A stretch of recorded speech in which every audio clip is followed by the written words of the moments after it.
सोचिए दोस्तों, धरती कितनी अजीब है। हम अक्सर समुद्र के पानी को सिर्फ ऊपर नीचे लहरों में देखते हैं, लेकिन क्या आपने कभी सोचा है कि समुद्र की सतह पूरी तरह समान नहीं है।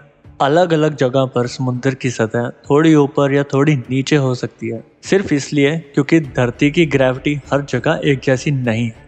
आज हम एक सबसे बड़े रहस्य की बात करेंगे, जो रहस्य इंडिया के साथ जुड़ा है, और यह रहस्य है इंडियन ओशन में मौजूद एक बहुत बड़ी ग्रेविटी एनोमली। यानी वहां पर ग्रेविटी और एक इमेजिनरी सी लेवल सरफेस नॉर्मल से अलग है। यह एनोमली इतनी बड़ी है कि वैज्ञानिक आज तक उसकी वजह को लेकर पूरी तरह किसी एक बात पर सहमत नहीं हो सकते। तो चलिए धीरे धीरे समझते हैं। सबसे पहले जीओआईडी क्या होता है। एकदम आसान भाषा में मान लीजिए धरती पर हवा और आदि कुदरती बहाव बंद कर दिए जाए। समुद्र का पानी जहां नेचुरली बटेगा और स्थिर रहेगा, उस इमेजिनरी शेप को हम जीओआईडी कहते हैं। ये कोई विजिबल चीज नहीं है, लेकिन सैटेलाइट्स और वैज्ञानिक इसे मैप कर सकते हैं। जीओआईडी बताता है कि पृथ्वी की ग्रेविटी और रोटेशन की वजह से समुद्र का थियोरेटिकल लेवल कहाँ होगा। अब ग्रेविटी एनोमली का मतलब क्या हुआ। अर्थ की ग्रेविटी हर जगह थोड़ी बहुत बदलती रहती है, कहीं पे ज्यादा खिंचाव है तो कहीं पे कम। जब किसी इलाके पर ग्रेविटी एक्सपेक्टेड से कम दिखे तो उसे हम नेगेटिव ग्रेविटी एनोमली या जीओआईडी लो कहते हैं। और इंडिया के सामने वाले हिस्से में दक्षिण पूर्वी इंडियन ओशन में ऐसा एक बड़ा सा जीओआईडी लो पाया गया है। अब आप पूछेंगे कि यह कैसे मिला और किसने बताया। तो ये काम सैटेलाइट्स ने किया है। हजारों किलोमीटर ऊपर से सैटेलाइट्स ने नजर रखी और इस टॉपिक को लेकर कुछ मिशंस बहुत फेमस हैं, जैसे कि टोपेक्स, पोसाइडन, ग्रेस, गॉश। इन सैटेलाइट्स ने बहुत प्रिसाइज डेटा दिया है, सी सरफेस हाइट, ग्रेविटी फील्ड और अर्थ के ग्रेविटी एनोमलीज। गॉचे ने जीओआईडी का हाई रेजोल्यूशन मैप किया। जब साइंटिस्ट ने देखा तो वो चौंक गए। इंडियन ओशन का जो हिस्सा है वो ग्लोबल जीओआईडी मैप में सबसे बड़ा नेगेटिव एनोमली में से एक निकला। मतलब वहां थियोरेटिकल सी लेवल अन्य जगहों से नीचे गिरा हुआ दिखा। यह कोई छोटी सी चीज नहीं थी, यह एक बड़ा पैटर्न था, कई 100 किलोमीटर चौड़ा। अब बात करते हैं कि क्यों। ये वो हिस्सा है जहां सबसे ज्यादा साइंटिफिक डिबेट होती है, क्योंकि कई तरह की बातें हो सकती हैं और हर हाइपोथेसिस के साथ लॉजिकल सवाल भी जुड़े हैं। मैं आपको अब उन हाइपोथेसिस सवाल को आसान भाषा में बताऊंगा। पहला, मेंटल कन्वेक्शन और डायनामिक टोपोग्राफी। धरती की अंदरूनी परत, जिसे हम मेंटल कहते हैं, वो कांपती रहती है। जहां भी हॉट मटेरियल ऊपर आता है वहां कोल्ड मटेरियल नीचे जाता है। एक तरह की कन्वेक्शन, जैसे पानी उबलता है। जब पानी के मॉलिक्यूल्स गर्म होते हैं तो वो गर्म हुए मॉलिक्यूल्स हमेशा ऊपर उठते हैं, और अब यही फ्लो जमीन को ऊपर और नीचे धकेल सकता है। बहुत धीरे धीरे लाखों सालों में जब मेंटल नीचे से किसी हिस्से को ऊपर धकेलता है तो वहाँ का ओशन फ्लोर थोड़ा सा ऊंचा हो सकता है और वाटर सरफेस भी बदल सकता है। उसी तरह अगर मेंटल नीचे खींचता है तो सी सरफेस यहाँ कंपैरेटिवली नीचे दिखेगा। साइंटिस्ट कहते हैं कि इंडियन ओशन में एक ऐसी मेंटल फ्लोज की वजह से सी सरफेस पर बड़ा डिप्रेशन आ सकता है। दूसरा आइडिया यह है कि डेंसिटी एनोमलीज। धरती के अंदर कुछ हिस्सों में पत्थर की डेंसिटी दूसरे हिस्सों से अलग होती है। अगर नीचे की सामग्री डेंस होगी तो ग्रेविटी ज्यादा बढ़ेगी, अगर कम डेंस होगा तो ग्रेविटी घटेगी। तो संभव है कि इंडियन ओशन के नीचे ऐसा कोई बड़ा लो डेंसिटी रीजन हो जो ग्रेविटेशनल पुल कम कर रहा हो। लेकिन फिर सवाल आता है कि ऐसी लो डेंसिटी चीज आखिर आई कहां से। क्या यह हॉट अपवेलिंग है या पुराने सबडक्टेड स्लैब्स का कोई खालीपन। तीसरा कारण, सी फ्लोर टोपोग्राफी और क्रिस्टल थिकनेस। ओशन फ्लोर का शेप भी मैटर करता है। अगर वहां का क्रस्ट पतला हो और से फ्लोर डिप्रेस्ड हो जाए तो वहां ओवरऑल मास डिस्ट्रीब्यूशन अलग दिखेगा। सेडिमेंट्स की मोटाई भी अहम रोल प्ले कर सकती है। अगर सेडिमेंट लोड कुछ जगह पर ग्रेविटी को बढ़ा सकते हैं तो कुछ जगह पर घटा भी सकते हैं। चौथा पहलू, past tectonic history. Indian Ocean region का इतिहास बहुत जटिल है। प्लेट्स टकराए, सबडक्शन हुए, माइक्रो कॉन्टिनेंट्स अलग हुए। ये सब प्रोसेस में मेंटल और क्रस्ट में ऐसे स्ट्रक्चर्स जोड़े होंगे जिनका असर आज भी ग्रेविटी मैप पर दिखता है।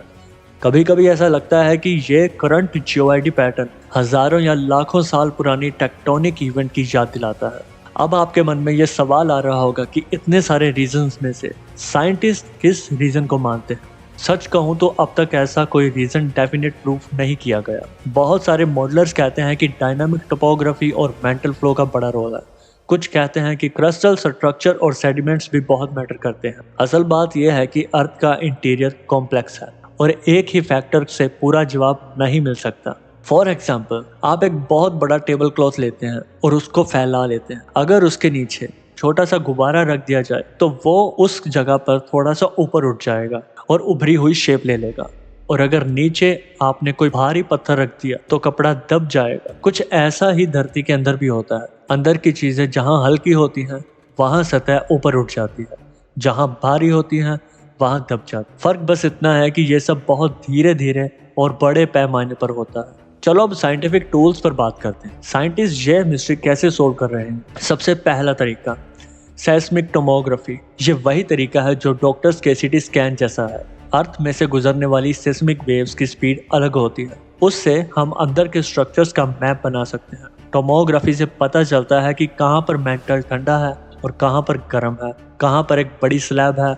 इन मैप्स को जीओआईडी डाटा के साथ मिलाकर मॉडल्स बनाए जाते हैं। दूसरा तरीका numerical mental convection model. Scientist बड़े बड़े कंप्यूटर्स पर मेंटल फ्लो की सिमुलेशन चलाते हैं। वो देखते हैं कि किस तरह की डेंसिटी या टेम्परेचर पैटर्न सी लेवल यानी जीओआईडी पर क्या इफेक्ट देगा। और अगर मॉडल जीओआईडी एनोमली को ठीक तरह से रिप्रोड्यूस करते तो हाइपोथेसिस मौजूद होता है। तीसरा तरीका satellite gravity missions. Grace mission ने टाइम वेरिएबल ग्रेविटी मेजर किया, मतलब सीजनल मास ट्रांसफर। और गॉस ने जीओआईडी का हाई रेजोल्यूशन स्टैटिक मैप दिया। इन सैटेलाइट्स के नए डाटा से मॉडल्स रिफाइन होते रहते हैं। अब प्रैक्टिकल सवाल ये है कि ये एनोमली हमारे लिए क्यों खास है। पहला साइंटिफिक रीजन, यह हमें अर्थ की अंदरूनी डायनामिक्स को समझने में मदद करता है। अगर हम मेंटल फ्लो और डेंसिटी डिस्ट्रीब्यूशन को समझ लें तो प्लेट टेक्टोनिक्स, वोल्केनिक एक्टिविटी और अर्थक्वेक रिस्क को हम बेहतर तरीके से समझ सकते हैं। दूसरा, सैटेलाइट नेविगेशन और प्रिसाइज सी लेवल स्टडीज के लिए जरूरी है। ग्लोबल सी लेवल राइज मेजर करने के लिए हमें एक्यूरेट जीओआईडी मैप्स चाहिए। अगर जीओआईडी को ठीक से नहीं समझेंगे तो सी लेवल मेजरमेंट में एरर बिल्कुल आएंगे। तीसरा, हिस्टोरिकल क्यूरियोसिटी और नॉलेज। यह एनोमली हमें बताती है कि धरती की कहानियां सिर्फ सरफेस लेवल पर ही नहीं है, यहाँ अंदर भी बहुत पुरानी घटनाएं छुपी हैं। यह हमारे प्लेनेट की डीप हिस्ट्री को पढ़ने का मौका देती है। अब मैं आपको कुछ रीसेंट रिसर्चेस की बातें आसान भाषा में बताऊंगा कि किस तरह के कंक्लूजन्स निकल रहे हैं। कई स्टडी सजेस्ट करती हैं कि इंडियन ओशन जीओआईडी लो का बड़ा हिस्सा डायनामिक टोपोग्राफी से आता है, यानी मेंटल फ्लो जो लिथोस्फीयर को धीरे धीरे दबा रहा है। लेकिन साथ ही कुछ क्रिस्टल फीचर्स और सेडिमेंट डिस्ट्रीब्यूशन का भी हिस्सा रखता है। अगला सवाल, क्या ये एनोमली बदलती रहती है। कुछ पार्ट टाइम्स वेरी करते हैं। ग्रेस जैसे सैटेलाइट्स ने देखा है कि सीजनल वाटर मास और ocean currents small scale changes लाते हैं, पर जो डीप जीओआईडी लो है वो बहुत धीरे धीरे चेंज करता है, हजारों या लाखों सालों के टाइम स्केल पर थोड़ा बहुत। तो प्रैक्टिकली ह्यूमन लाइफ टाइम में वो नियर बाई स्टेबल माना जा सकता है। अब एक और मजेदार बात, क्या हम इसे आर्टिफिशियली चेंज कर सकते हैं? तो जवाब है नहीं। ऐसी लार्ज स्केल ग्रेविटी पैटर्न को ह्यूमंस बदल नहीं सकते। ये प्रोसेस इतने बड़े और धीमे हैं कि हमारे पास अभी तक इन्हें बदलने का कोई तरीका नहीं है। तो ये अर्थ की कुछ डीप प्रॉपर्टीज है।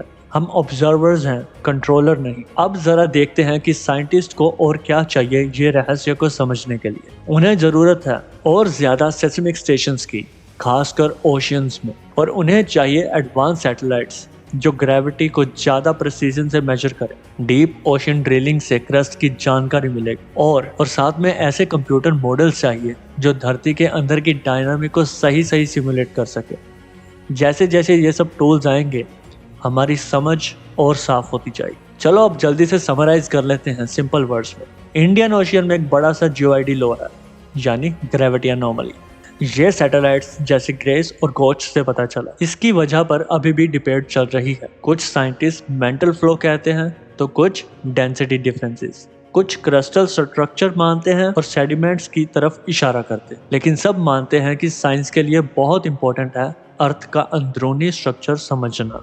तो आखिर में एक बात सोचिए, धरती ऊपर से हमें काम और स्टेबल दिखाई देती है, लेकिन अंदर बहुत कुछ चल रहा है, बहुत धीरे धीरे, हजारों लाखों सालों में शेप लाने वाली प्रोसेसेस इंडियन ओशन की ग्रेविटी अनोमली हमें रिमाइंड कराती है कि साइंस अभी भी सवालों से भरी है, और यही तो मज़ा है, सवाल ही हमें आगे ले जाते हैं।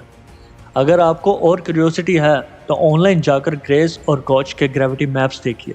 बहुत कलरफुल, बहुत आई कैचिंग होते हैं। आपको लगेगा कि जैसे धरती के अंदर एक अलग ही रंगीन नक्शा दिखा रहा हो। तो जल्दी से छोड़ दीजिए एक लाइक, कमेंट और सब्सक्राइब करके जाइएगा। धन्यवाद।